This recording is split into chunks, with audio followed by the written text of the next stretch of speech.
কেউ তো হাড্ডি মাটিম টিম বলো তো। হাড্ডি মাটিম টিম, তারা মাঠে পাড়ে ডিম, তাদের খাড়া দুটো শিং, তারা হাড্ডি মাটিম টিম। বলতে পারো?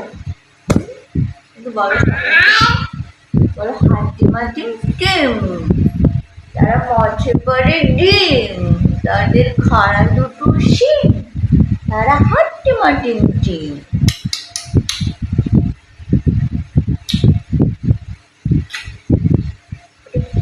শোনো বাবা, হ্যাঁ ঠিক, তোমার ঠিক করি, তোমার কপালে ঠিক আছে না দেখো, ঠিক আছে তোমার কপালে আছে? হ্যাঁ ওটা ঠিক, ওটা মামামের ঠিক, তাই তো? ওয়াও কত সুন্দর। হ্যাঁ ওটা মামা ঠিক, আর ওটা কার ঠিক? এই টিপ নাকে লেগেছে, বাহ।